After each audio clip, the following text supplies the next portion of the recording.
damning phone call is now blowing apart the Trump-brokered Ukraine peace narrative.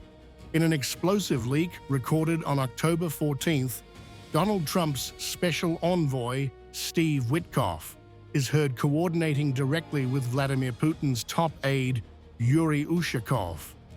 Not negotiating, not mediating, but coaching the Kremlin on how to talk to the President of the United States. I would make the call and just reiterate that you congratulate the President on this achievement, that you supported it, that you respect that he is a man of peace, and you're really glad to have seen it happen. So I would say that.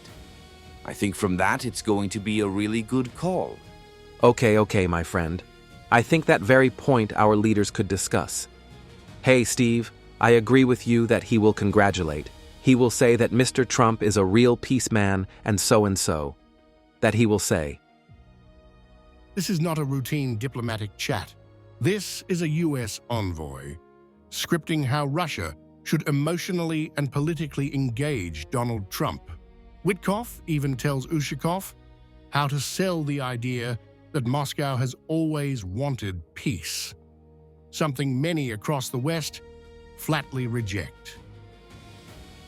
Because, let me tell you what I told the President.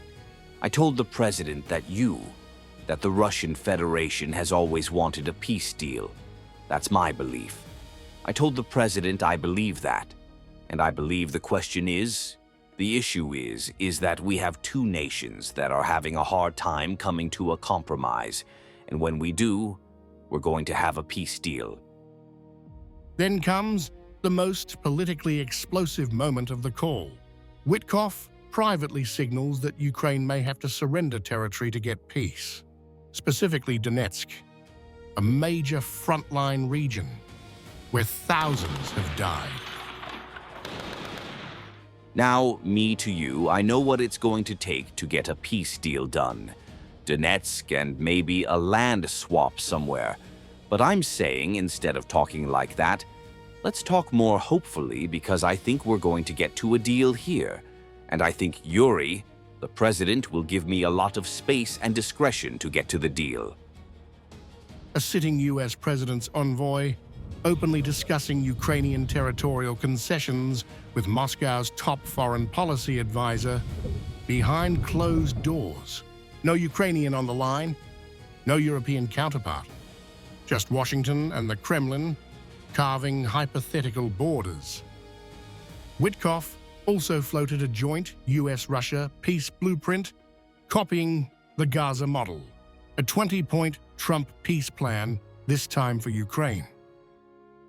I'm even thinking that maybe we set out like a 20-point peace proposal, just like we did in Gaza. We put a 20-point Trump plan together that was 20 points for peace, and I'm thinking maybe we do the same thing with you. Then comes the sequencing bombshell. Witkoff wanted Putin and Trump to speak on the phone before Ukrainian President Volodymyr Zelensky even reached the White House. And here's one more thing. Zelensky is coming to the White House on Friday. I know that.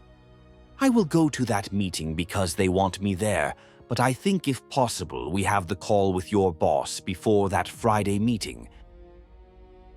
Before. Yeah? Correct. This single request flips the diplomatic script. Instead of Trump hearing Ukraine's case first, Witkoff wanted his boss to speak with Putin ahead of Zelensky, setting the tone through Moscow, not Kyiv.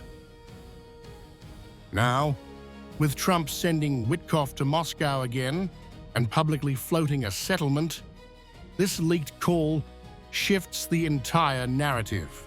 It raises uncomfortable questions in Washington, NATO capitals, and Kyiv. Is this a peace mission or a back-channel alignment? And whose deal is it really?